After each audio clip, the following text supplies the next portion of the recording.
बिस्मिल्लाहिर्रहमानिर्रहीम। पाकिस्तान में driving licence card हासिल करने के लिए आपको ड्राइविंग लाइसेंस टेस्ट देना पड़ता है। ड्राइविंग लाइसेंस टेस्ट में 3 पार्ट्स हैं बेसिकली, वो हम आगे जाके डिस्कस करेंगे। वो कौन से 3 पार्ट्स हैं ड्राइविंग लाइसेंस टेस्ट के, और ड्राइविंग लाइसेंस टेस्ट में अपीयर होने के लिए कौन कौन से डॉक्यूमेंट्स रिक्वायर्ड होते हैं। चलें जी, स्टार्ट करते हैं इसके मुतल्लिक। सबसे पहले आपको टेस्ट में अपीयर होने के लिए आपके पास एक वैलिड ड्राइविंग लर्नर लाइसेंस होना चाहिए। आपको ड्राइविंग लाइसेंस हासिल करने से पहले एक ड्राइविंग लर्नर बनवाना पड़ता है।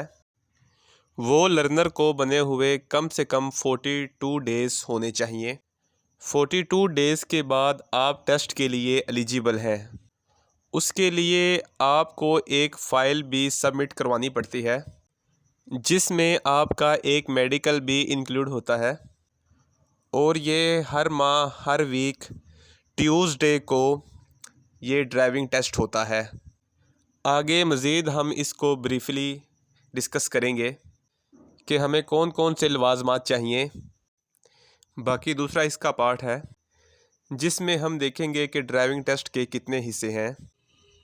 ड्राइविंग टेस्ट के 3 हिस्से हैं, जिसमें सबसे पहले वो आपका MCQs टेस्ट लेते हैं, और इसमें ट्रैफिक के मुतल्लिक आपसे सवालात किए जाते हैं।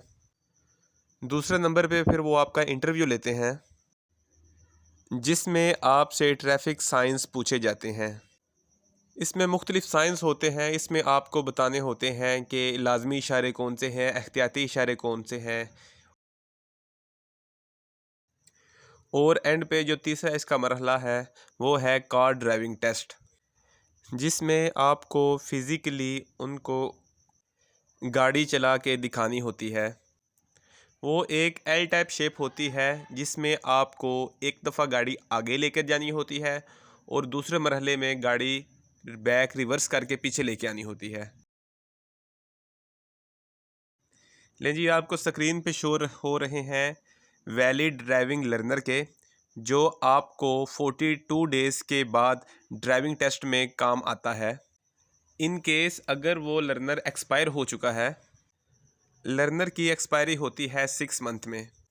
अगर लर्नर एक्सपायर हो गया है तो आपको फिर इसे रीन्यू करवाना पड़ता है।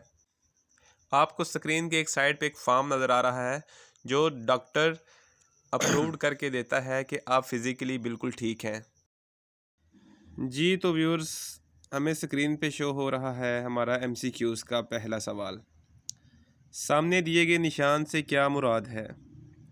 तो जैसा कि तस्वीर को देखने के बाद पता चलता है कि इसका जवाब है पहला ऑप्शन, माल बरदार गाड़ियों की ओवरटेकिंग मना है। लें जी, अब आ गया दूसरा सवाल, सामने दिए गए निशान से क्या मुराद है? इसका जवाब है पहला ऑप्शन, लेकिन अगर हम किसी और को क्लिक करेंगे तो वो गलत हो जाएगा और हमें रेड शो कर देगा। और इस चीज़ को हम डिटेल से अपनी दूसरी वीडियो में डिस्कस करेंगे कि इन सवालों के जवाब किस तरह से देने चाहिए। लें जी, इसके बाद आते हैं एहतियाती इशारे। तो कौन के अंदर बनाए गए इशारे एहतियाती इशारे कहलाते हैं। ये सड़क पर आगे आने वाले मुतवक्का सूरत हाल की निशानदही करते हैं ताकि ड्राइवर मुहतात हो जाए। लें जी, इसके बाद आते हैं लाजमी इशारे।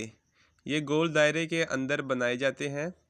ये ट्रैफिक की दरपेश सूरत हाल के पेश नज़र कोई ना कोई हुक्म देते हैं। इनकी खिलाफ वर्जी जुर्म और काबिल गिरफ्त है। इसके बाद आते हैं मालूमाती इशारे। ट्रैफिक के इशारों में नीले या सब्ज़ स्याह रंग में जितने भी इशारे हैं मालूमाती इशारे कहलाते हैं। ये मुख्तलिफ़ किस्म की मालूमात आपको फ्राहम करते हैं। जी व्यूअर्स, इसके बाद आपको कार ड्राइव टेस्ट देना होता है। ये जो आपको सामने स्क्रीन पे तस्वीर शो हो रही है, ये एक एल शेप में है। सबसे पहले आपको गाड़ी आगे लेकर जानी होती है इस एल शेप में, और उसके बाद आपको रिवर्स करके गाड़ी पीछे लेकर आनी होती है। अगर आप किसी VLC के साथ टच करते हैं तो आपका टेस्ट ख़त्म हो जाता है, यानी आप टेस्ट में फ़ेल हो जाते हैं। तो इसके लिए आपको भरपूर प्रॉपर तैयारी करनी चाहिए, इसमें पूरी पूरी मेहनत करनी चाहिए और जद्दोजहद करनी चाहिए। इन केस अगर आप इन तीनों प्रोसेस में पास हो जाते हैं तो इसके बाद आपको जो 5 साल कार्ड इशू होगा, जिसकी एक्सपायरी 5 साल के बाद होती है और आपको फिर उसे रीन्यू करवाना पड़ता है। आपने जिस कैटेगरी का ड्राइविंग टेस्ट दिया है तो आपने उसी कैटेगरी के हिसाब से टिकट्स जमा करवानी है। तो ये चीज़ें मैंने तकरीबन आपको सारी बता दी हैं। पहले नंबर पे आपका लर्नर ड्राइविंग लाइसेंस होना चाहिए। फिर उसके बाद आपको 42 डेज़ वेट करना चाहिए। 42 डेज़ के बाद आप अपनी फ़ाइल सबमिट करवाएंगे। फ़ाइल में आपका लर्नर होगा, साथ आपकी पिक्स होंगी, साथ में आपका मेडिकल होगा, साथ में आपने वो 200 की टिकट्स लगानी है। उसके बाद टेस्ट वाले दिन आपके 3 टेस्ट होंगे जो हमने पीछे सारे डिस्कस किए हैं। सबसे पहले है आपका MCQ टेस्ट, उसके बाद फिर आपका इंटरव्यू लेते हैं और तीसरे नंबर पे फिर वो आपको कार ड्राइव टेस्ट में आपको चेक करते हैं कि आप इतने काबिल हैं कि आप गाड़ी रोड पे ड्राइव कर सकते हैं। ले जी, ये हमने सारी बातें डिस्कस की। आप अपना ख्याल रखिए। अल्लाह हाफिज़।